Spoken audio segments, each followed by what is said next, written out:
சரி, இப்போ நம்ம பார்க்க போகிறது எதை பற்றி அப்படின்னு பார்த்தீங்கன்னா, இதுவுமே நம்ம எல்லாருமே டெய்லி லைஃப்பில் வந்து யூஸ் பண்ணக்கூடிய ஒரு பொருள் தான். பட் வேறு வேறு ஃபார்மில் இப்போ யூஸ் பண்ணிகிட்ருக்கோன்னு வச்சுக்கோங்களேன். எனக்கு இன்னுமே அந்த ஒரு பொருள் தான். எனக்கு அதுலேருந்து ஸ்விட்ச் ஆகிறதுக்கு எனக்கு கம்ஃபர்டபுள் இல்லை. மேபி நான் கம்ஃபர்டபுள் இனஃப் டு ஸ்விட்ச்னால் நான் வந்து அதை மாற்றிருந்திருப்பேன். பட் எனக்கு அது செட் ஆகலை அப்படின்றதுனால நான் இன்னும் அதே இதில் இருந்துகிட்ருக்கேன். நான் அது என்ன அப்படின்றத நான் எடுத்து காட்டுறேன் ஒரு நிமிஷம்.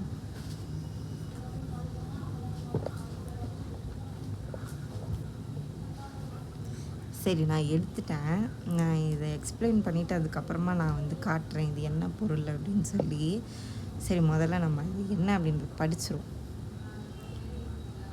ஒற்றை நரம்பில் உலகமும் இயங்குது, அற்றை மறைந்தோர் நியாயமும் விளங்குது, கற்றை கானம் காதிலே கேட்குது, எந்தன் வறண்ட சிற்றை ஓரம் வேர்களும் பூக்குது உன்னால். சரி, இது வந்து ரொம்ப ரொம்ப ரொம்ப குட்டி. சரியா? இது வந்து இதில் இருக்க ஒரு சில வார்த்தைகள் வந்து நீங்கள் நம்ம யாருமே கேள்விப்பட்டிருக்க மாட்டோம். முதல்ல அந்த வார்த்தைக்கான அர்த்தம் என்னன்னு சொல்லிடுறேன். இப்போ அந்த ஒற்றை நரம்பில் உலகமும் இயங்குது அப்படின்றது ஒரு சிங்கிள் த்ரெட்டு. ஒற்றைன்றது ஒரு, சரியா? ஒற்றை தெரியும். ஒற்றைன்றது ஒரு நரம்பில் ஒரு த்ரெட்டில் வந்து மொத்த உலகமே இயங்குது. அற்றை மறைந்தோர் நியாயமும் விளங்குது அப்படின்றதுல அற்றை அப்படின்றது வந்து அன்று.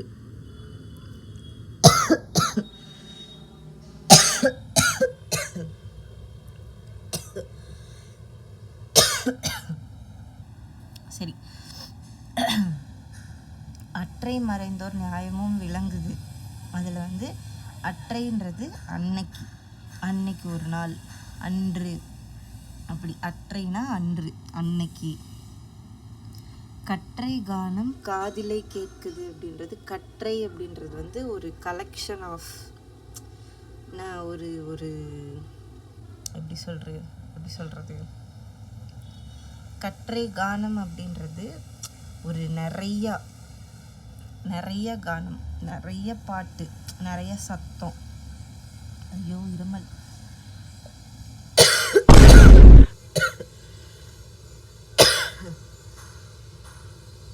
போன வீடியோலே போட்டிருப்பேன், never ending love story with my cough அப்படின்ட்டு.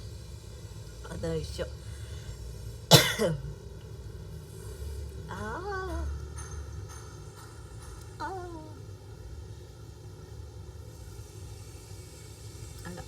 இப்போ வந்து சரி, கற்றை கானம் காதில கேட்குதுன்றது வந்து ஒரு கலெக்ஷன் ஆஃப் சாங்ஸ் வந்து, இல்லை ஒரு கலெக்ஷன் ஆஃப் சவுண்டு வந்து என் காதில் கேட்டுக்கிட்டே இருக்குது அப்படின்னு. எந்தன் வறண்ட சிற்றை ஓரம் வேர்களும் பூக்குது அப்படின்றது, சிற்றைன்றது வந்து ஒரு சின்ன ஆறு, ஒரு ரிவர், ஒரு தண்ணி போகிற ஒரு சின்ன ரிவர்னு வச்சுக்கோங்க. அந்த ஓரம் எந்தன் வறண்ட சிற்றை ஓரம், அது சும்மா கிடையாது, என்னோட ட்ரையான ஒரு ரிவர் பக்கத்தில் இருக்க வேர்களும் பூக்குது. யாருனால? உன்னால் அப்படின்றது. இப்போ இது ஆல்மோஸ்ட் நான் எதை சொல்ல வரேன் அப்படின்றது தெரிஞ்சிருக்கும். நீங்கள் வந்து ஒரு வேளை ஸ்டார்டிங்லேருந்தே நம்மளோட வீடியோஸ் எல்லாம் பார்த்துட்ருக்கீங்க அப்படின்னா, பேசிக்காக ஒரு நான் லிவிங் திங்குக்காக தான் நான் எழுதுறது எல்லாமே மோஸ்ட்டாக அதுதான் மெயின். எல்லா நான் லிவிங் திங்ஸ்க்குமே எழுதிட்டு அதுக்கப்புறம் வேறு ஏதாவது எமோஷன்ஸோ சுச்சுவேஷன்ஸோ அந்த மாதிரி இருந்தால் அதுக்கும் சேர்த்து எழுதுறது. ஆனால் இது வந்து நான் சொல்கிறேன், இது ஒரு நான் லிவிங் திங் தான். இதுக்கு நான் வேணால் உங்களுக்கு ஒரு 5 செகண்ட் டைம் தரேன். என்னது அப்படின்றத கண்டுபிடிங்க. 5 செகண்ட் ஆகுதா இல்லையா அப்படின்றத நான் இங்கே வாட்சில் பார்க்குறேன்.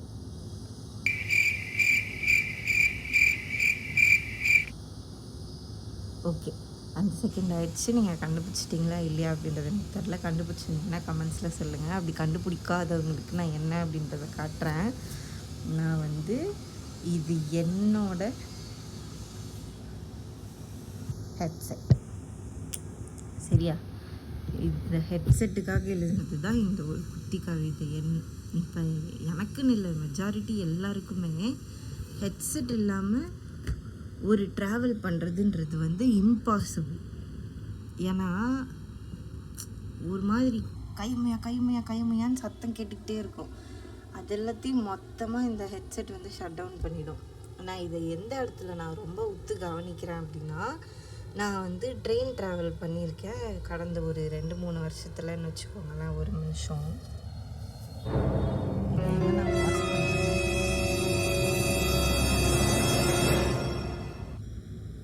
கடிக்க வந்தது. சரி, ஓகே, பாஸ்லாம் பண்ண வேண்டாம், அப்படி போகலாம். அதான் இப்போ லாஸ்ட்டாக ஒரு 2-3 இயர்ஸில் வந்து நான் ட்ரெயின் ட்ராவல் பண்ணியிருக்கேன். அதோட ஒரு மெஜாரிட்டியான பீரியட் வந்து 1.5 ஹவர்ஸ்ன்னு வச்சுக்கோங்க. ஆவரேஜாக 1.5 ஹவர்ஸ். அந்த 1.5 ஹவர்ஸ்லேயுமே நான் என்ன பண்ணுவேன், வெறும் பாட்டு தான் கேட்பேன். நான் ஒரு படம் கூட பார்க்க மாட்டேன். படம் பார்க்கணுன்னா அதை பார்த்துட்ருக்கணும், என்ன விஷுவல் நடக்குதுன்றது பார்க்கணும்.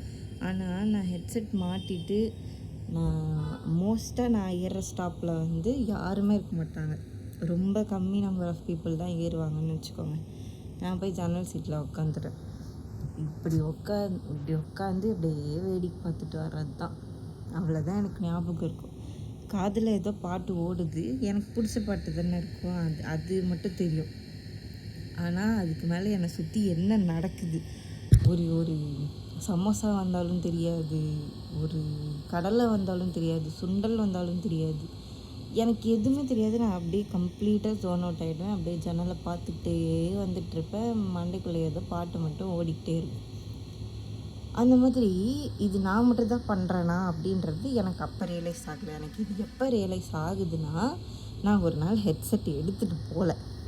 அந்த 1.5 ஹவர்ஸும் எனக்கு எப்படி இருந்ததுன்னா, என்னை சுற்றி இவ்வளோ விஷயம் நடக்குதா, இதை நான் ஒரு நாள் கூட நான் கவனித்ததே இல்லையா,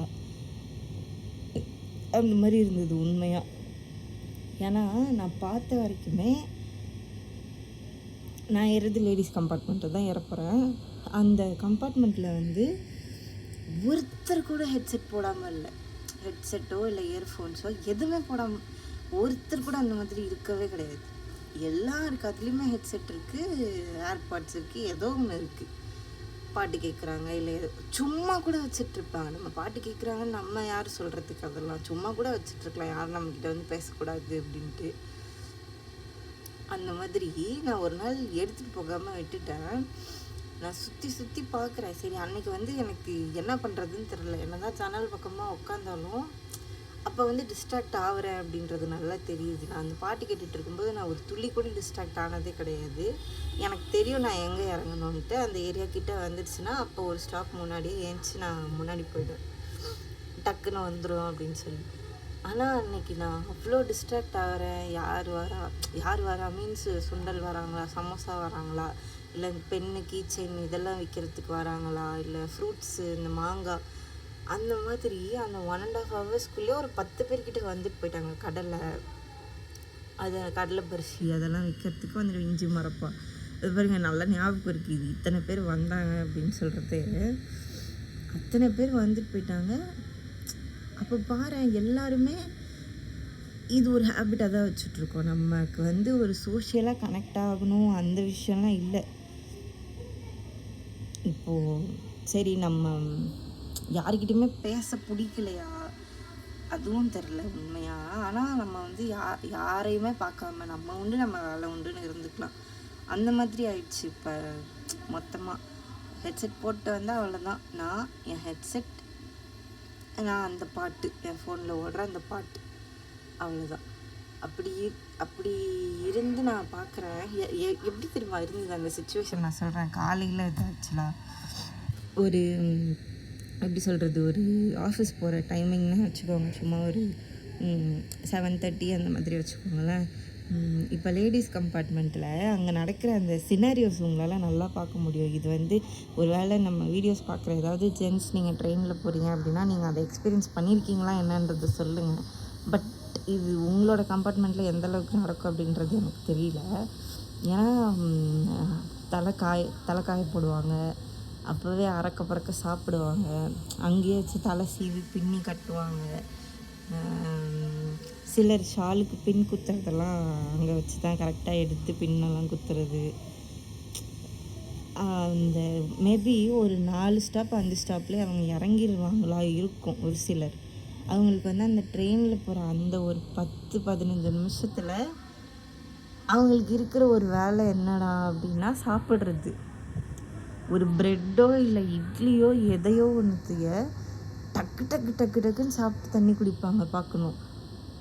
அவ்வளோ ஃபாஸ்ட்டாக அது தலையிலேருந்து தண்ணி சொட்டிட்டு கூட இருக்கும் சம்டைம்ஸ். அதெல்லாம் மைண்டே பண்ணிக்காமல் என்ன பண்ணுறது, இறங்கணும் இப்போ டக்குன்னு ஸோ நான் நெக்ஸ்ட்டு டக்கு டக்குன்னு தலை வாரி ஒரு கிளிப் அட்லீஸ்ட் போட்டுட்டு நான் என்னோடய ஸ்டாப்புக்கு முன்னாடி ஏஞ்சி நின்றணும். இந்த மாதிரிலாம் இருக்கும். ஜென்ஸ் நீங்கள் எந்தளவுக்கு இதை எக்ஸ்பீரியன்ஸ் பண்ணியிருக்கீங்கன்னு தெரியாது. ஏன்னா கண்டிப்பாக உங்களுக்கு தலை வார வேண்டிய வேலை இல்லை. சும்மா இப்படி 2 இழுப்பு இழுத்தாலே போதும், அவ்வளோதான். அதுக்காக நான் அதை கிண்டல் பண்ணுறேன், அந்த மாதிரிலாம் இல்லை. ஜஸ்ட்டு நீங்கள் இப்படி கையை வச்சு வாரினா கூட ஒரு ஹரியில் இருந்தீங்க அப்படின்னா, இல்லைனாலுமே நீங்கள் கம்பேரிட்டிவ்லி ரொம்ப ஃபாஸ்ட்டாக தலை வாரிடுவீங்கல்ல. அண்ட் மோஸ்ட்டாக நீங்கள் யாருமே வீட்டிலேருந்து சாப்பிடாமல் கிளம்ப மாட்டீங்க. கிளம்புறதுக்கு உங்கள் அம்மாவோ இல்லை உங்கள் ஒய்ஃபோ அலோவ் பண்ண மாட்டாங்க. நீங்கள் கிளம்பிட்டு இருக்கும்போது டக்கு டக்குன்னு கூட ஒரு 2 வாய் ஊட்டிடுவாங்க. அப்படி இல்லைன்னா நான் இதை ரொம்ப என்ன சொல்கிறது, ஒரு ஸ்டீரியோடிப்பிக்கலாக சொல்லலை. நீங்கள்லாம் சாப்பிட்ருப்பீங்க, பொண்ணுங்கள்லாம் அந்த மாதிரிலாம் சொல்லலை. பட் கம்பேரிட்டிவ்லி இந்த பக்கம் இருக்க இந்த சினாரியோ தான் அதிகம். இங்கே எல்லாத்தையுமே பண்ணி வச்சுட்டு அவங்க கிளம்பி நீங்களுமே எல்லாத்தையுமே பண்ணி வச்சுட்டு சம்டைம்ஸ் நீங்களுமே சாப்பிடாமல் எடுத்துகிட்டு வந்து ட்ரெயின்லேயோ இல்லை எந்த மோட் ஆஃப் ட்ராவலில் இருக்கும்போது சாப்பிட்ற ஆட்களும் இருக்கீங்க. நான் இதை பார்த்துருக்கேன் அப்படின்றதுனால நான் இது சொல்கிறேன். அந்த மாதிரி அறக்க பறக்க சாப்பிட்டு அப்படிலாம் போயிட்டு இருந்த அந்த ஒரு ஜேர்னியில் நான் நோட் பண்ண இந்த ஒரு விஷயம் என்னை அன்றைக்கி பயங்கரமாக அஃபெக்ட் பண்ணிச்சு. என்னடா எல்லாருக்கும் அதுலேயுமே ஹெட்செட் இருக்குது, யாருமே ஒருத்தர் கூட இப்போ ஒரு குரூப் ஆஃப் ஃப்ரெண்ட்ஸ் வந்திருப்பாங்க, ஒரு 4 பேர்னு வச்சுக்கோங்க ஒரு மினிமம். அந்த 4 பேருமே பேசிக்கிறாங்களான்னு பார்த்தா ஹெட்செட் இருக்கும் கண்டிப்பாக. பேசிக்காதது அது செகண்டரி. ஆனால் கண்டிப்பாக அதில் ஹெட்செட் இருக்கும். அது என்னமோ ட்ராவல் அப்போ ஹெட்செட் போட்டிருக்கணுன்றது ஒரு எழுதப்படாத நீதி போல். அப்படி அன்றைக்கி நான் ஹெட்செட் எடுத்துகிட்டு போகாமல் விட்டதுனால நான் அதை நோட் பண்ணேன். அப்படின்றதுனால எனக்கு ஹெட்செட் பற்றி எழுதணும் அப்படின்றது தோணுச்சு. ஸோ அதுக்காக எழுதுனது தான் இது. இன்னும் நான் இதை எக்ஸ்பிளைன் பண்ணலைல்ல, பண்ணலை நான் படித்து தான் காமிச்சேன். சரி, இப்போ இதுக்கான எக்ஸ்ப்ளனேஷன் என்ன அப்படின்றத பார்ப்போம். ஒற்றை நரம்பில் உலகமும் இயங்குது அப்படின்றது நான் இதைத்தான் சொல்கிறேன். இந்த ஒற்றை நரம்பில், சரி இது 2ன்னு சொல்லுவீங்க, இருந்தாலும் இந்த ஒற்றை நரம்பில் உலகமும் இயங்குது, அற்றை மறைந்தோர் நியாயமும் விளங்குது அப்படின்றது அன்னைக்கு மறைந்தோருன்னு நான் இங்கே சொல்கிறது எதை அப்படின்னா, ஒரு விட்டுட்டு போனவங்க, நம்மளை விட்டு விலகி நிற்கிறவங்க. மறைந்தோருன்றது அப்படியே இறைவனடி சேர்ந்தவங்க, அவங்களெல்லாம் சொல்லலை.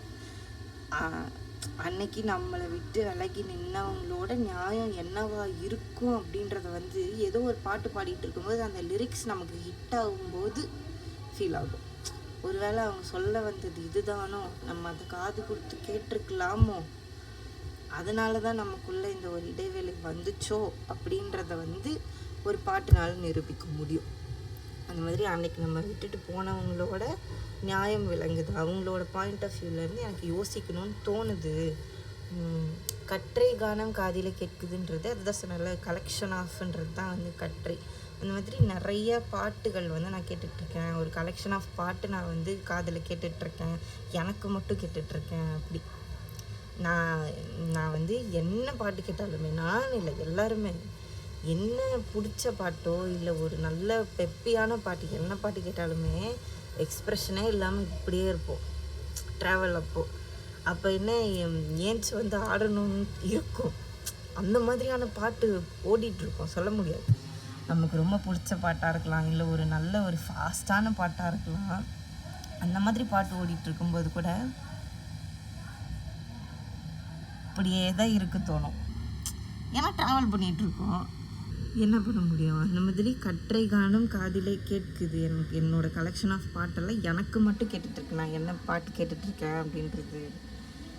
அப்புறம் எந்தன் வறண்ட சிற்றையோரம் வேர்களும் பூக்குது உன்னால் அப்படின்றது நான் அன்னைக்கு என்னோடய ஹெட்செட்டை எந்த அளவுக்கு மிஸ் பண்ணேன் அப்படின்றதுக்கான ஒரு ப்ரூஃப் தான் அது.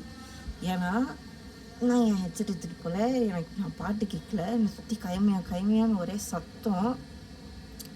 அது ஒரு நேச்சுரலான சத்தம் இருந்தாலுமே நான் ஒரு என்ன சொல்கிறது, ஒரு ஃபேக் சினாரியோ இந்த ஹெட்செட்டை போட்டுட்டு நானே மண்டைக்குள்ளே க்ரியேட் பண்ணி வச்சுருக்கிறதுனால என்னால் ரியாலிட்டி ஃபேஸ் பண்ணுறதுக்கு கஷ்டமாக இருந்தது. அதனால் உன்னால தான் நான் வந்து ஒரு மீனிங்ஃபுல்லாகவே ஆகிறேன் ஒரு ட்ராவலில் அப்படி சொல்கிற மாதிரியான ஒரு விஷயந்தான் இந்த ஹெட்செட்டுக்காக எழுதின இந்த ஒரு 4 லைன். சரி, அந்த மாதிரி அவ்வளோதான். நீங்கள் உங்கள் ஹெட்செட் பற்றி என்ன நினைக்கிறீங்க? இல்லை நீங்கள் ஹெட்செட் வச்சுருக்கீங்களா, ஏர்போர்ட்ஸ் வச்சுருக்கீங்களா, இல்லை என்ன வச்சுருக்கீங்க? சரி, என்ன வச்சுருக்கீங்களா சொல்ல வேண்டாம். உங்களுக்கு பாட்டு கேட்குறது எவ்வளோ பிடிக்கும், இல்லை உங்களுக்கு நான் இப்போ இந்த சொன்ன விஷயம் இது எந்த அளவுக்கு உங்களுக்கு கனெக்ட் ஆச்சு அப்படின்றத வந்து மறக்காமல் கமெண்ட்ஸில் சொல்லிட்டு போங்க. சப்ஸ்கிரைப் பண்ணிவிடுங்க மறக்காமல். அண்ட் உங்களுக்கு வேறு ஏதாவது கஸ்டமைஸ்ட் கவிதைகள் ஏதாவது தேவைப்பட்டதுன்னா நம்ம பேஜுக்கு டிஎம் பண்ணுங்கள், இல்லை கமெண்ட்ஸில் சொல்லுங்கள், நான் உங்களுக்காக எழுதி தரேன். இப்போ நம்ம வந்து அவ்வளோதான், அடுத்த வீடியோவில் பார்க்கலாம்.